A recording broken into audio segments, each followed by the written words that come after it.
Fala pessoal, beleza? Sejam muito bem-vindos ao Ciência Underground e eu tô trazendo aqui umas informações interessantes que saíram sobre a Operação Prato. Como eu disse, eu vou cobrir esse tipo de assunto aqui eventualmente. Ahn, um- uma coisa que eu preciso deixar clara: supostamente isso aqui foi vazado, então eu peguei isso daqui do Metabank do Nick West, né? Então ele deixou lá, isso foi vazado no dia 1º de junho. E ele diz aqui que esse report ele detalha as atividades da Bigelow Aerospace Advanced Space Studies, a BAS, né? And was leaked, e foi vazado mais cedo hoje.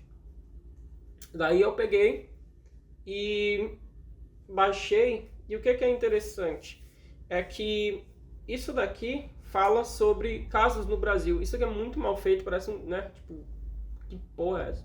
Mas enfim, é um report, né, um sumário, um resumo das atividades dessa companhia.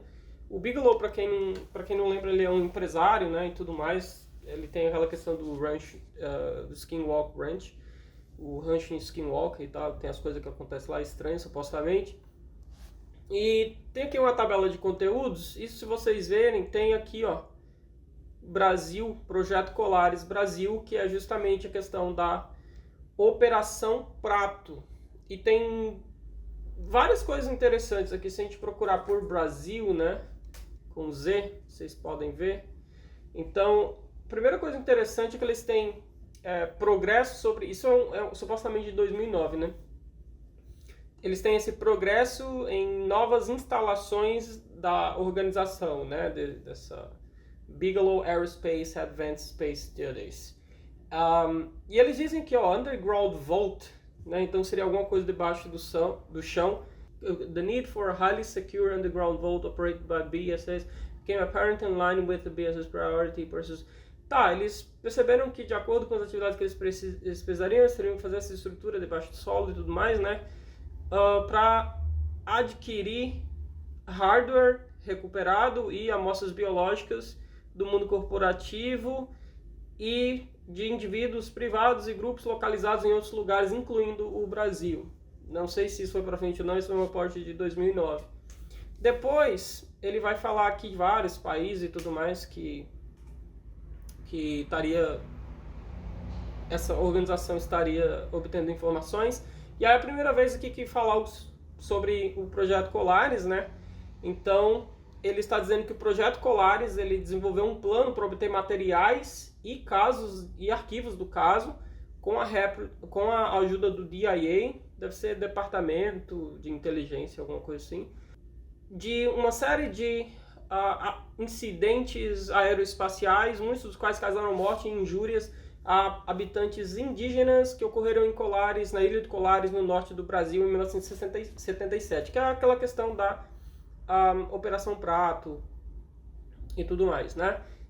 Eu acho que eu tenho uma tradução dessa parte aqui para poder falar tudo mais direitinho, que eu estou traduzindo aqui. Então, assim, ó, o Projeto Colares delineou um plano para obter materiais e arquivos de casos com a ajuda da Agência de Inteligência e Defesa dos EUAS a partir de uma extensa série de incidentes aeroespaciais avançados, muitos dos quais causaram mortes e ferimentos em habitantes indígenas ocorridos na ilha de Colares, na região norte do Brasil, em 1977. A Força Aérea Brasileira conduziu uma investigação e obteve múltiplas fotografias, registros instrumentais e testemunhos oculares, muitos dos quais indicavam uma possível atividade hostil por parte dos veículos aeroespaciais avançados. A intenção também era expandir o estudo para além da área de Colares e analisar o impacto das tecnologias aeroespaciais avançadas em todo o território brasileiro. O Projeto Colares, aqui eles estão falando, é uma iniciativa deles, tá?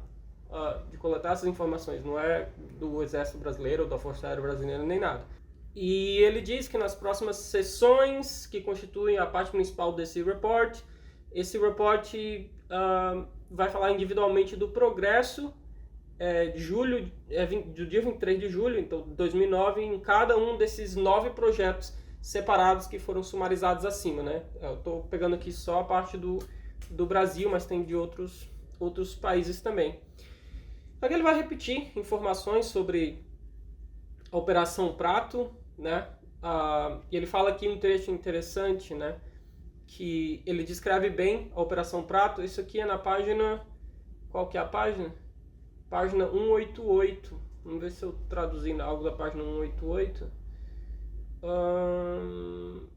Assim, da página... Começa na 86 e vai até a 89, em que ele dá uma descrição da Operação Prato. E isso é dentro de uma seção chamada Progresso sobre o Projeto Cooperação. Então, o Projeto Cooperação ele visava colaborar com o DIA para auxiliar a BAS na obtenção de filmes de alto valor, equipamentos, materiais relevantes e informações essenciais para a conclusão bem-sucedida do projeto. Aí é nessa seção que a gente lê as informações ali com a descrição da Operação Prato, que eu não vou repetir aqui porque é bem conhecido, tem um podcast Operação Prato que eu recomendo que vocês falem, né? Eles dizem que a investigação teria gerado mais de 1.000 páginas de documentos, registros, esboços e mapas, mais de 500 fotografias e 15 horas de filmagem. Isso é sempre um problema, né? Onde estão essas filmagens? Ao longo dos anos, 206 páginas documentando a investigação foram vazadas. Então, teriam muito mais páginas do que a gente tem acesso, mas, segundo a Força Aérea Brasileira, né? Eles já disponibilizaram o que tinha. Então, tem uma incongruência aí. E daí, gente, uma coisa importante que, assim, embora esse documento ele mostre, supostamente, que tem um interesse da Bigelow Aerospace nas coisas que acontecem no Brasil, ao redor do mundo, relacionado ao fenômeno, né? Não significa que eles têm os vídeos. Cuidado, porque eles deixam claro aqui, por exemplo, num desses trechos que eu traduzi, devido ao alto valor atribuído ao Projeto Colares, para um histórico detalhado das discussões sobre o envolvimento da base no Projeto Colares e nas investigações mais amplas no Brasil, vê seção 2C9, considerou-se necessário que o patrocinador entrasse em contrato direto e oficial com a Força Aérea Brasileira para tentar obter documentação oficial, fotografias e filmagens relacionadas à investigação militar conduzida em 77, né, a Operação Prato. Então vou até destacar essa parte aqui, né? Então foi feito esse contato, ele foi estabelecido com dois adidos, né, que são tipo um cargo militar. Eu vou até colocar aqui a definição, tem a definição no Google, né? Adido. Funcionário diplomático de carreira ou não, agregado à embaixada ou legação de seu país no estrangeiro como representante de interesse específico, um adido militar, adido cultural, etc. E assim ele estabeleceu contatos com os militares brasileiros em Brasília, que por sua vez informaram o embaixador brasileiro sobre o pedido do DIA por documentos, fotografias obtidos e filmagens obtidas na Operação Prato. Aí vem a parte importante aqui, Após uma primeira rodada de contato promissora, a cooperação foi abruptamente encerrada devido à substituição do pessoal do nível dos adidos brasileiros. Ou seja, eles não têm, também a Bigelow dá a entender que eles não têm esses filmes, porque a cooperação foi cortada. Então, a gente não pode concluir de que eles têm os filmes ou que esses filmes estão nos Estados Unidos, tá? Eles podem ter se perdido com o tempo, eles podem ter ficado em mão da Força Aérea Brasileira, que diz que já disponibilizou tudo que tem. Então, assim, não significa que eles estão com os filmes, tá? E daí, dentro do reporte ali, ainda tem dados sobre o Brasil, né? Sobre... Aqui, especificamente sobre o que aconteceu em Colares. E tá... Isso aqui é na página 242. Então, a gente pode, de repente, ir lá até, né? Tem progresso no projeto Blue, que é um outro caso aí, né? A gente pode ir na página 242, projeto Colares 242, vamos ver aqui, essa página 390. Aqui tem toda a seção progresso relativo ao projeto Colares no Brasil. E aqui é uma seção bem grande, que ele vai contar sobre o projeto, tudo mais. Sobre visitas que eles fizeram ao Brasil. Então eles dividiram um time que foi ao Nordeste e um time que foi ao Sul, né? Então eles fazem de novo uma introdução, é meio repetitiva. Brazil Trip North Team, o time que foi para o Norte, e o time que foi para o Sul. Sobre Colares, toda a descrição, o escopo dos eventos, do que aconteceu, as investigações militares. E daí eles vão delineando os oficiais militares aqui, né? Dá até para ver o nome do Irangê Holanda, tá bem aqui embaixo, né? Com a descrição de quem que ele é. Todo mundo aí direitinho. Fotografias e filmes, isso aqui, eles falam. Ele fala o que do... Ó, bom, isso aqui é de acordo com o Holanda. O Holanda falou que tinha os filmes, né? Cerca de 300 fotografias foram tiradas. E também 114 fotografias são de maio de 2009, estão no Arquivo Nacional, que vocês podem ter acesso, né? Todo mundo pode ter acesso. Mas a gente não está falando aqui de filmes, né? Então, aqui é aquela velha história. Eles vão falar aqui, mais uma vez, ó, acordo com o Sargento Flávio, muitos dos UAPs não se mostravam no filme padrão, por causa dos resultados ruins, o Holanda pediu por filtros infravermelhos, fios sensíveis, ultravioletas. Eles fizeram, então, eles tiveram acesso a esses filmes de alta sensitividade para poder tomar fotos melhores ali. Isso é história padrão do que a gente conhece da Operação Prato. Eu estou só mostrando o escopo do que eles sabem lá. Então, eles também por dentro de toda essa situação. E daqui tem as fotos clássicas, né? Que a gente conhece, que está disponível para a gente, né? Foi vazado, mas eu acho que agora está no Arquivo Nacional, não sei como é que está isso. As questões fisiológicas que envolvem, né, o ataque às pessoas alegadamente da Operação Prato. E aqui tem o esquema aqui do que aconteceu em Colares,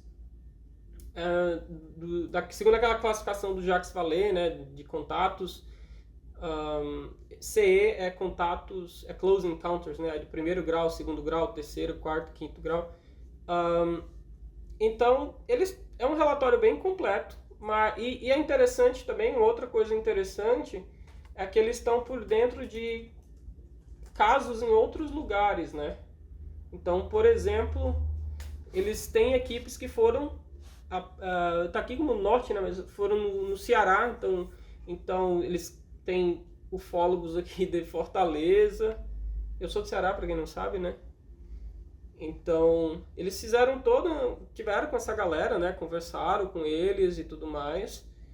Tem o Ataíde, que é o nome aqui da ufologia, né? Ó, eles têm um reporte sobre várias e várias pessoas envolvidas nesses projetos. Eu achei curioso que, assim, dentro de tudo que é falado, não se fala no Birajara Rodrigues, né? Eu achei bem... Tudo bem, isso não é uma Operação Prato, mas ele é um ufólogo bem conhecido, mas ele não tem uma conexão diretamente. De supostos fragmentos, suposto chip, né? Aí ele vai falando da galera aqui. Que é ufólogo, que era ufólogo. Alguns deles já faleceram, né? Claudei Couve já faleceu. Eles falam também do Gevaer em algum momento, ele é citado. É basicamente isso, o report. Eles não têm as fitas, eu acho, né? Pelo que eles dão a entender. Eles não têm os filmes da Operação Prato, foi o que eu entendi do documento.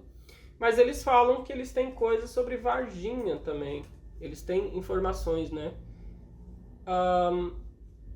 Ou quer dizer, pelo menos eles estão por dentro do caso, não que eles tenham. Mas eles dizem o seguinte, ó. A BAS mantém cópias dos seguintes materiais sobre o caso Varginha, sobre a noite oficial dos UFOs e outros casos. Agora, o que eles têm do caso Varginha? Provavelmente o que a gente tem também, né? Eles têm...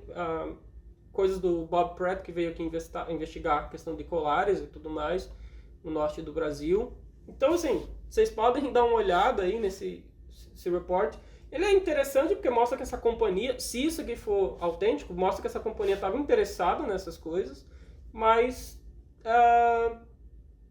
até onde eu posso julgar, ele não demonstra nada, tá? Mas é interessante ver que tem esse interesse. E, bom, eu acho que é isso, mas não tem muita informação específica para dizer assim, eles têm lá os filmes que estão faltando da Operação Prato, mas é interessante, só é feio pra caralho essa capa aqui do, né, mas enfim. Bom, eu acho que é isso que eu tenho pra falar. Eu tenho alguns... tem uma outra coisa interessante sobre a Operação Prato, é que ela ocorreu ali em 70 e poucos fenômenos e tudo mais, em 77 e depois um pouco mais. E eu tenho uma história de pessoas que eu conheço, mas isso já no Ceará, que elas reportam quando elas crianças elas viram ou ouviram histórias sobre bolas de fogo no céu e tudo mais. E eu tenho esse relato das pessoas que são pessoas da época, que estavam vivas na época, exatamente ali no final dos anos 70, que teriam visto isso. É interessante, posso contar numa outra oportunidade. Não acho que nada disso seja alienígena, tá, gente? Mas enfim, é só porque é interessante essas coisas estarem vazando. E eu vou trazer um outro vídeo sobre a questão lá do Pentágono ter enganado as pessoas, fazendo elas acreditarem que o que elas estão vendo são UFO, quando na verdade era tecnologia dos Estados Unidos. Mas é isso que eu por outra hora. Valeu? Tchau, tchau.